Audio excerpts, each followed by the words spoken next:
The year Ava was diagnosed with cancer, I had just graduated from college.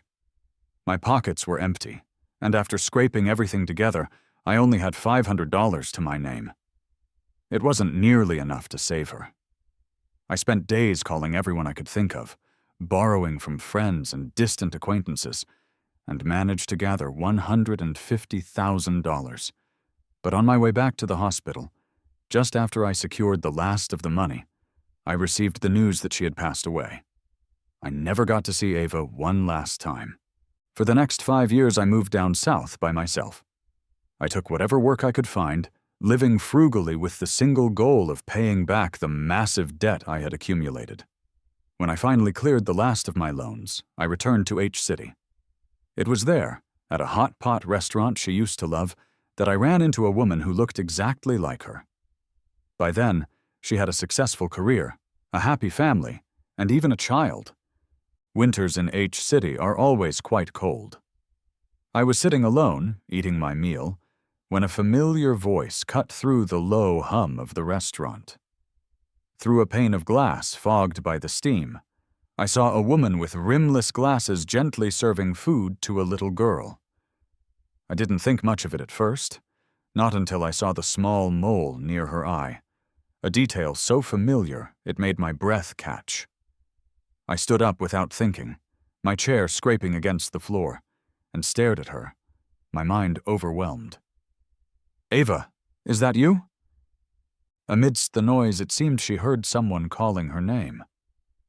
The woman looked up, and her eyes met mine for a brief moment.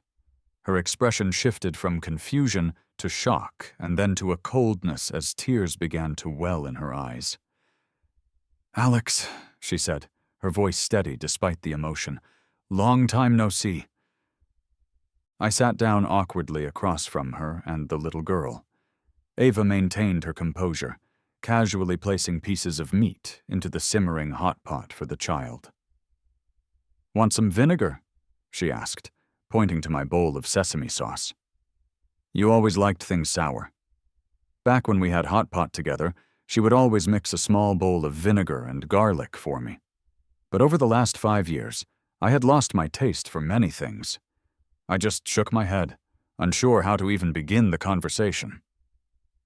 "So you weren't actually sick that year?" I finally managed to ask, the words fumbling out. Ava knew what I was asking.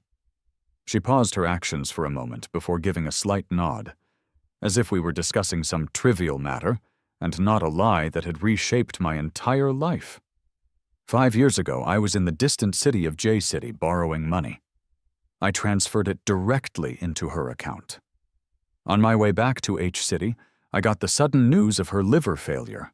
That night, the temperature dropped to 17 degrees below zero. I stood outside the train station in a thin coat, completely numb from the cold and the shock. I couldn't understand how, just 3 days after I had left, she couldn't hold on. Her mother, who had never approved of me, was the one who delivered the news over the phone. I pleaded, my voice hoarse, for details about her funeral, only to be hung up on. Her family had always looked down on me because I came from a poor family in the countryside. "So, why did you all lie to me?" I asked, my eyes turning red as I struggled to hold back my emotions. Ava's expression was restrained. She remained silent, the tension between us growing until the vibration of a phone cut through the stalemate. On my screen, Ava's old number, which I still had saved at the top of my contacts, lit up. She hadn't used that number in 5 years, yet I had sent messages to it day after day, turning it into a diary of sorts. Through the long years of repaying the debt, whenever things felt too tough or unbearable, I would write it all there. Ava must have seen the contact name on my screen. She let out a cold chuckle and then looked at me. "Because, Alex," she said, her voice sharp, "I can't forget, and I can't forgive you. I can't forget how you left the day I was admitted to the ICU." I froze. What does that mean? When did I ever leave? That year, after hearing of her death, I had frantically found a private car to take me back to H-City. The trains would have taken 3 days, and I couldn't wait. But an unexpected blizzard hit, so heavy that all the roads and railways were shut down. By the time I finally reached the hospital in H-City, a new flu outbreak had thrown everything into chaos. Most of the doctors and nurses had been reassigned. Not being able to see her one last time, or even attend her funeral, had left me devastated for a long, long time. It was a message from Clare, the woman I had borrowed the money from, that finally snapped me out of it. She was my rival in high school, but she was the only one who had loaned me the money. I dragged myself out of bed with only one thought: repay the debt. It was the only thing I had left to do. "Ava, I didn't run," I said, my voice cracking as tears streamed down my face. "I went to J-City to borrow money for you. Check your bank account from January of that year. That money came from me." I had almost forgotten how to cry, but seeing her face brought back the memory of our last moment together in the ICU before I left. She had touched my cheek, comforting me kindly. "Alex, I'll be okay," she'd said. "Take care of yourself. If I don't make it, forget me and start a new life." I had clung to the bedside, shaking my head, begging her not to leave me. My parents were divorced and didn't care about me. I couldn't even afford my college tuition. It was Ava's scholarships and her part-time work that had supported me. She was my lifeline. Overcome with emotion, I reached out and gripped her hand tightly, just as I had back then. I was sinking into that same pit of despair until a child's innocent voice cut through. "Uncle Mark," the little girl said, staring at me with wide eyes. "That money was from my uncle. He said he borrowed it from a friend." Her words shattered the fragile hope that had started to form in Ava's eyes. Clarity returned to her expression instantly. She pulled her hand away from mine and addressed me distantly. "Alex, please have some self-respect. Over the years, I thought maybe it was understandable for people to run when faced with a partner who is terminally ill. But I never needed money to save me, Alex. I just needed you to be there with me during my final days. You vanished the next day. Now that I'm alive, let's not disturb each other anymore, okay?" With that, she took a deep breath and settled the last piece of beef into the pot, a piece she always used to give to me. After a moment, I lowered my head, feeling a strange sense of relief, a faint smile on my face. It had been so long. It was time to start fresh. But before that, some things needed to be cleared up. I wiped my tears and smiled as I asked the little girl, "Sweetie, what's your uncle's name?" The girl seemed wary and clung to Ava's arm, but she still muttered, "Mark." I understood. Mark was Ava's adopted brother. Back in college, he was always hostile towards me. I suspected that a large part of why her mother disliked me was because of him. I had sensed that Mark had special feelings for Ava, but she only ever saw him as a brother. He took out his frustrations on me. Since the money was sent from a bank in J-City and the signer was a stranger's name, it was easy for him to lie and take the credit. "Since everyone says Mark gave you the money," I said to Ava, "can he show you a transfer record?" Hearing this, Ava's gaze darkened, and her earlier certainty wavered. "If he can't show it, can you?" she retorted. "Someone who ran off halfway? Alex, have some dignity. If you're as broke as you were back then, you can always use your act of sincerity to trick another woman into supporting you. After all, your acting fooled even me." I shakily put down my chopsticks. A laugh escaped me, but my heart felt like it was being torn apart. I had spent 5 years of my life trying to pay back a debt for someone who, in the end, saw me as nothing more than a shameless liar. "Whether I can show it or not," I said, "the past is in the past, Ava. I won't bother you anymore, but I can't stand someone using my efforts to deceive you." That day ended on a sour note. Ava left after taking a phone call, the ring on her finger shimmering under the lights. I didn't ask if she was married. I just awkwardly took off the silver ring she had bought me 8 years ago with half a year's worth of tutoring money. I had never taken it off, and its edges were now blackened with age. I finished the last meatball in my bowl, paid my bill, and left the hot pot restaurant. I had a feeling I wouldn't be coming back. After stepping out into the cold air, I took out my phone and contacted Clare. We hadn't spoken since I paid off the last of my debt a month ago.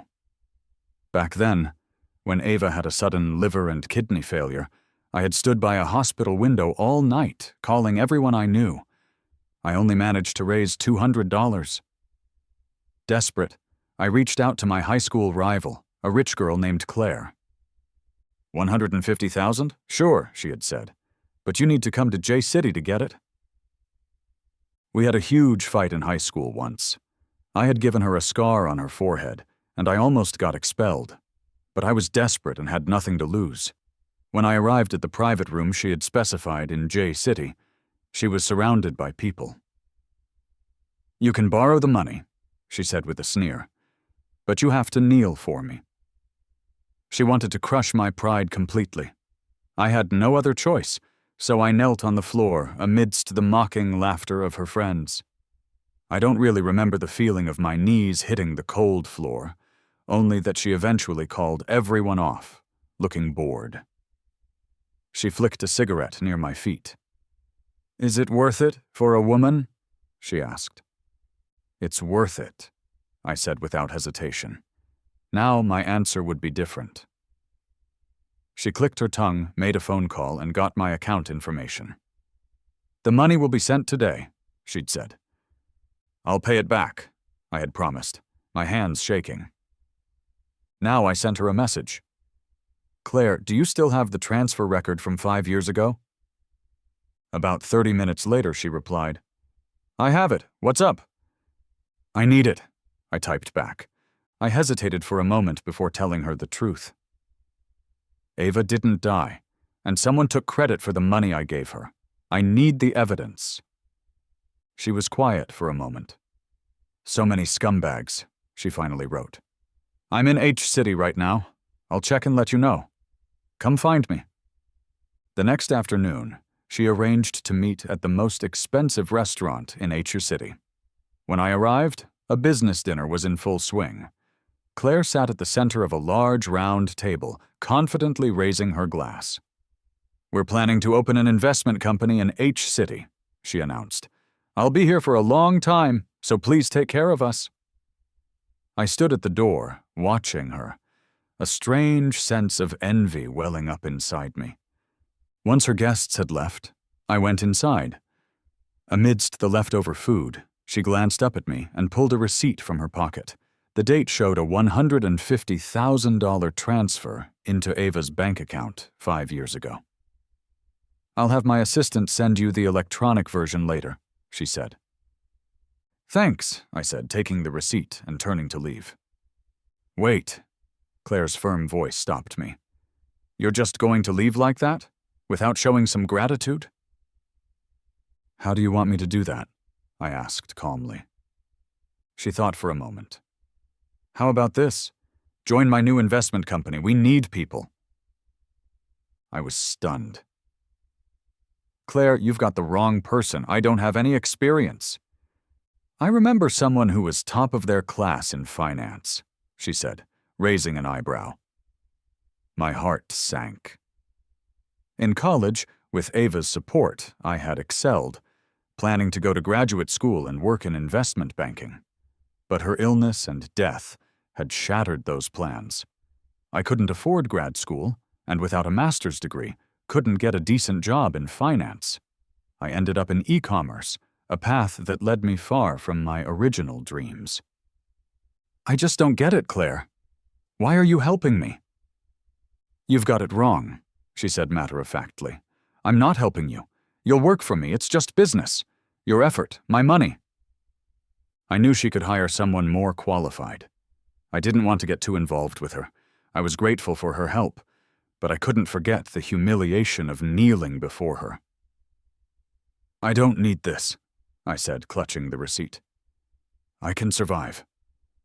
"Alex," she said, her voice suddenly sharp with anger. "How long are you going to hold on to your worthless pride? Look at yourself. Do you really think you have a chance to turn your life around?" Her words hit me hard. Turn my life around felt like a distant, unfamiliar dream. "What do you know about struggle from your sheltered life?" I snapped back, my own frustrations boiling over. "My life is a mess. I'm almost 30 and I'm broke. Every step I've taken for the past 5 years feels pathetic. I drank until I got stomach ulcers just to make sales. I was blackmailed by my boss. I go home to a tiny rented room and eat discounted meals. Is that what you call a life?" Claire stood there, shocked. After a moment, her expression softened, but a hint of condescension remained. "Fine, Alex. If you want to degrade yourself, I won't stop you." She turned away, a mocking smile on her face as she brushed her hair aside, revealing the faint scar on her forehead from our fight all those years ago.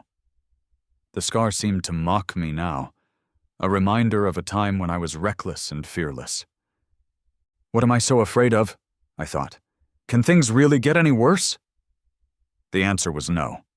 With clenched fists, I finally turned back to her. "I'll do it, Claire. I want to turn things around."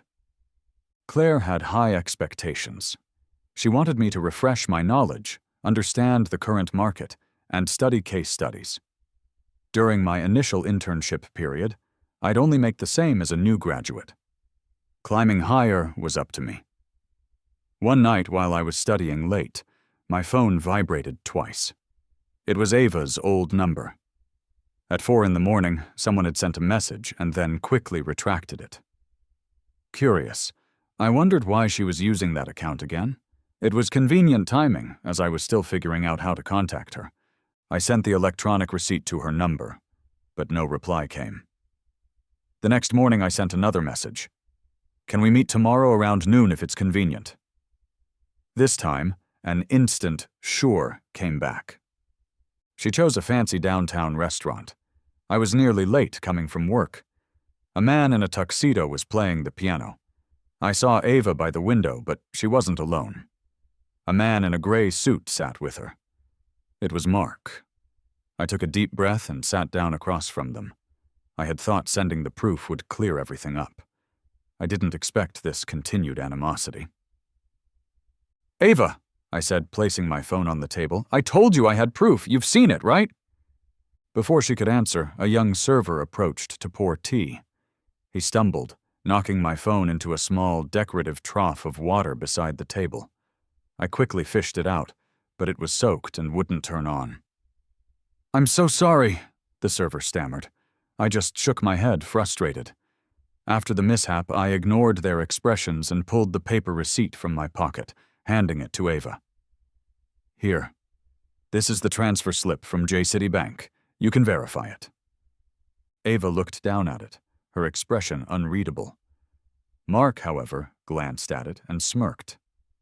"Alex, are you still pulling the same tricks? Why is your receipt identical to mine? Who did you have steal it from me?" "Identical?" I was confused. This receipt came from Claire. Suddenly, Mark grinned and showed me his phone. On the screen was an electronic receipt, a perfect copy of mine. I understood then. It wasn't Ava who had messaged me that night. It was Mark. He had seen my electronic receipt before she did, deleted it, and then created this new lie. "Anything else to say, Alex?"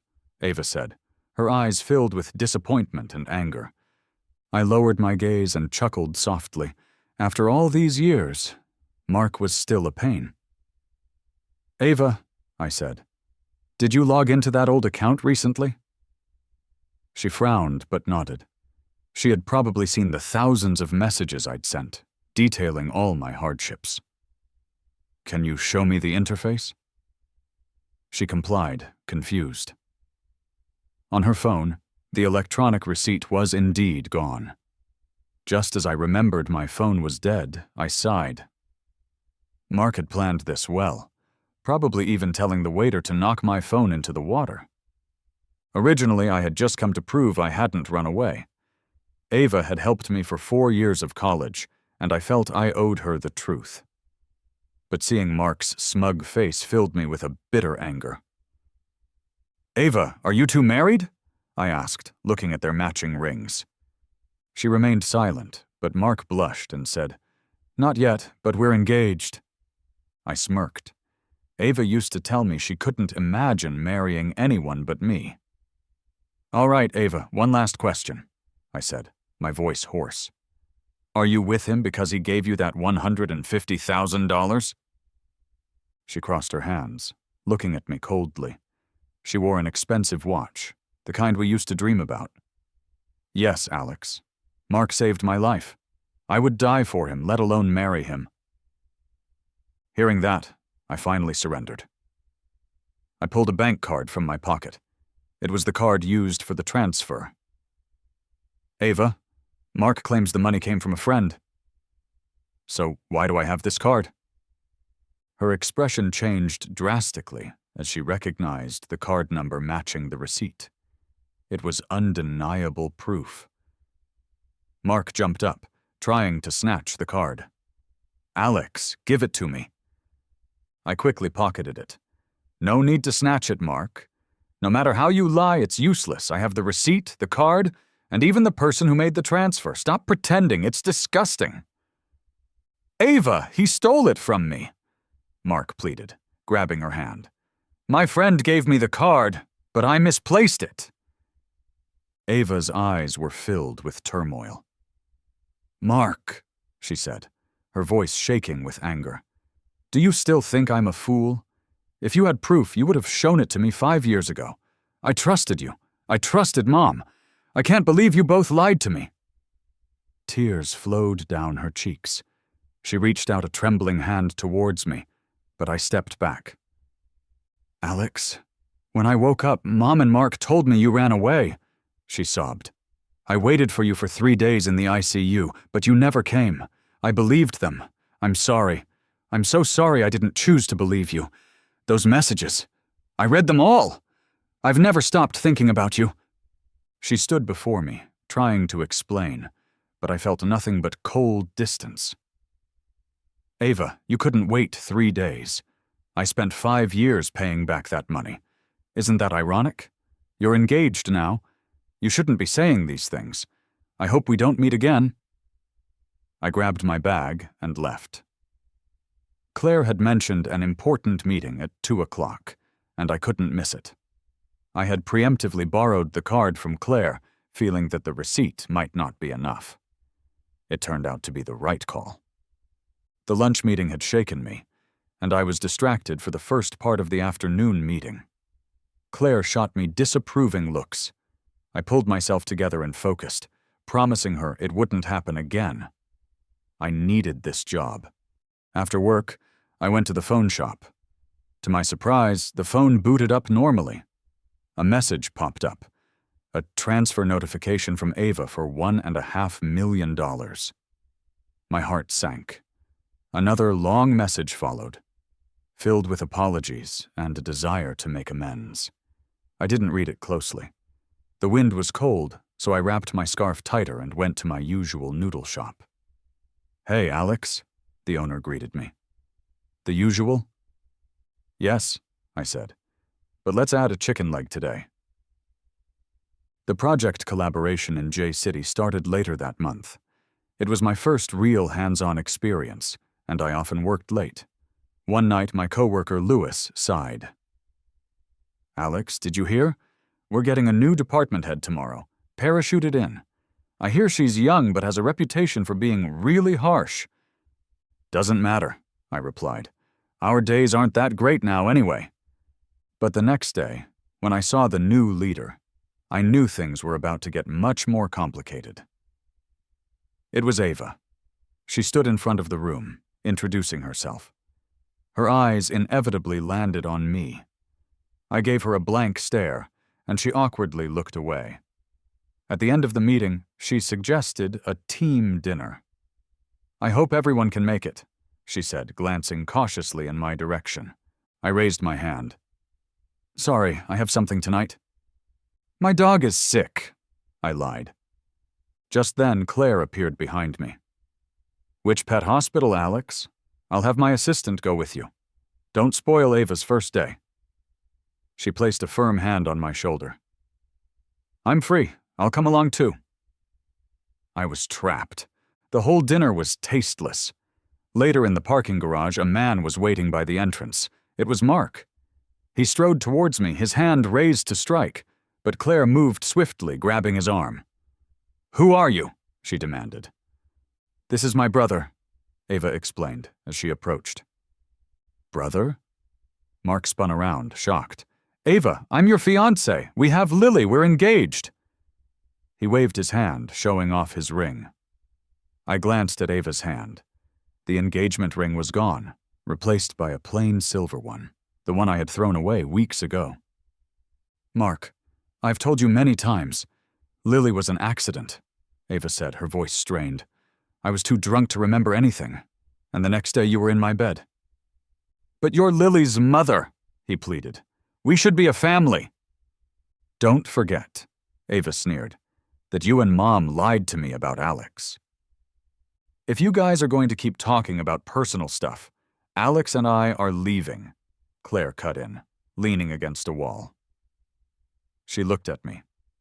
You coming? I nodded and followed her, leaving the drama behind. In her car, parked by the river, she asked, Are you mad at me? Yeah, I admitted.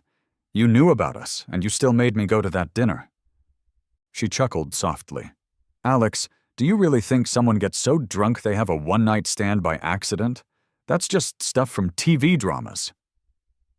I frowned. You're saying she's lying? Is that the only possibility? She countered. I fell silent. Could the child not be Ava's? The idea seemed crazy, but then a memory surfaced. 5 years ago, I saw Ava's mother, Helen, talking with Mark outside the hospital. It seemed ordinary at the time, but now a disturbing thought emerged. Claire seemed to have guessed it too. She extinguished her cigarette. Alex, you should have your answer by now. She pulled out a few photos from her purse. They were of Mark and Helen, entering a hotel together. Mark was adopted, she said quietly. They might have been involved for some time. That's all I can tell you. What you do with this is up to you. But if you want, I can help. I steadied my voice. Claire, why are you doing all this for me? She just started the car, a faint smirk on her lips. You once helped me. Just returning the favor. Besides, who are they to bully you? Later, Mark added me on social media, flaunting pictures of himself with Ava. He had gained some online fame as a father-daughter duo with Lily. After some thought, I contacted a rival blogger and sold her the photos Claire had given me. The next day, the internet exploded. The initial rumors were about Mark's affair, but soon it was revealed that he and Ava were adopted siblings, and the affair was with her mother, Helen. The scandal grew. In the midst of the chaos, Leo issued a statement claiming the child was Ava's, not Helen's. The public didn't buy it. His account was flooded with insults. Then, things escalated again when his account was reported and banned. The blogger I sold the photos to sent me another $10,000 as a thank you. I didn't refuse. That night I got a call from Ava. Her voice was hoarse and she sounded drunk. Alex, do you hate me? She slurred. Do you hate that I didn't believe you? Before I could answer, she said, Alex, I'll make things right. And then hung up. The next day, she posted 2 paternity tests online, one between Lily and herself, and one between Lily and Helen.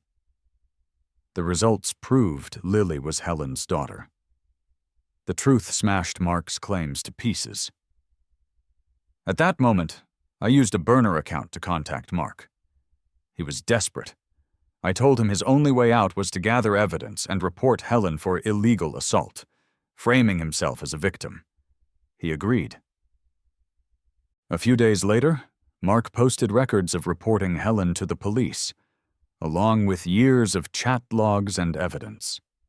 It turned out Helen had been preying on him since he was a teenager. The public reaction was mixed. Many didn't believe him after his previous lies. Soon after, Helen and her husband, Richard, were taken in for investigation.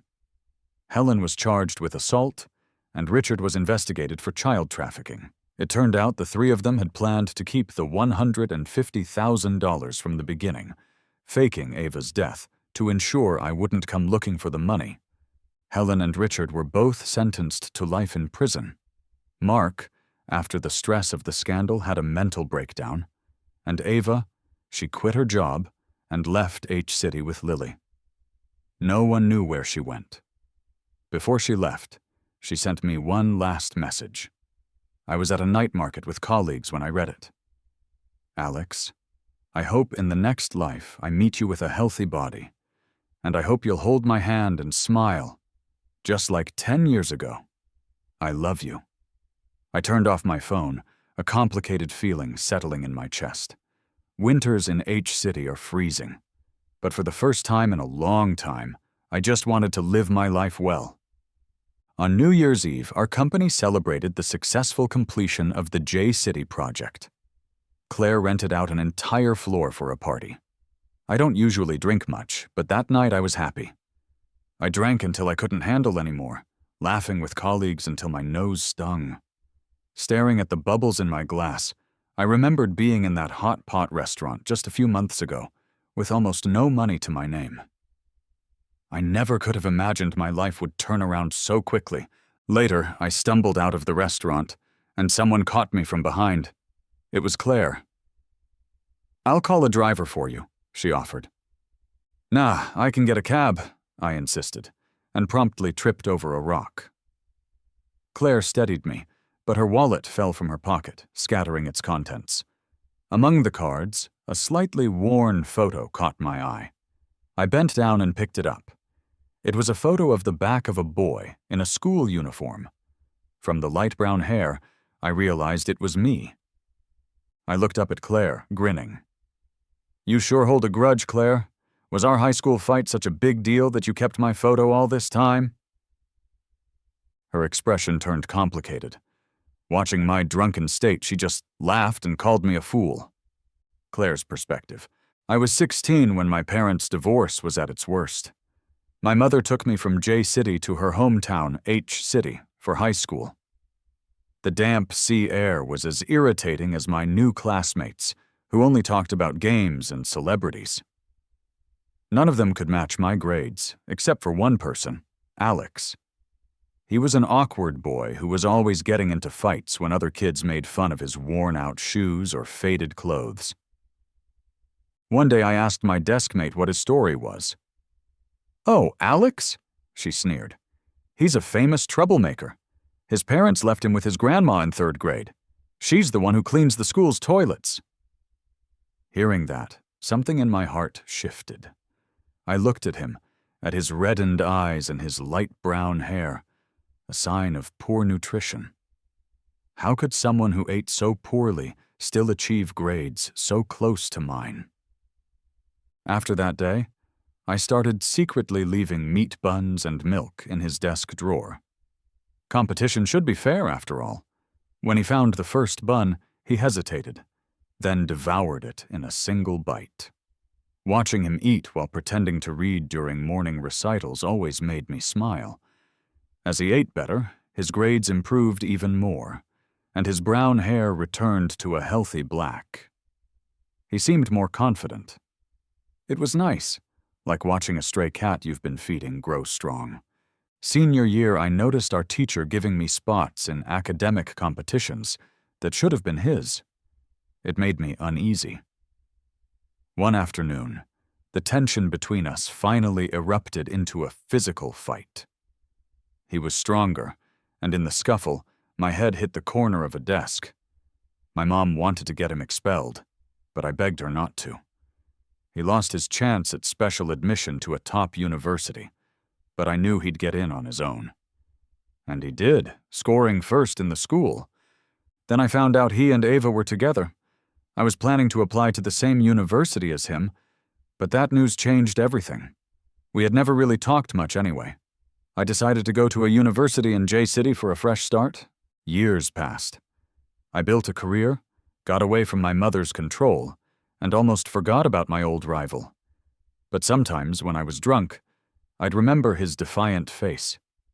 I'd quietly check up on him through social media, watching him deal with life's struggles. Then one night he reached out, asking to borrow $150,000 for Ava. I told him to come to J-City. When he arrived, looking so rough and desperate, a strange jealousy sparked in me. In a foolish moment, I demanded that he kneel. I regretted it the instant the words left my mouth. I gave him the money and asked if it was worth it for a woman. He nodded without a second's hesitation. That night, I knew I had to let go of my feelings. When I heard Ava had passed away, I felt nothing but a sense of unfairness for him. I threw myself into my work. 5 years later, he paid off the debt and returned to H-City, just as I was opening a new branch of my company there. He contacted me for the transfer receipt. When I learned the truth, that Ava was alive and his kindness had been stolen, my mind raced. Revenge or letting go was his choice, but I knew I had to offer him a real chance. I gave him a job. He took the opportunity and thrived, using every resource I gave him to revitalize the company and his own life. He proved my decision was the right one. And now, tonight, he sat beside me, no longer just a ghost from my past, but a success story.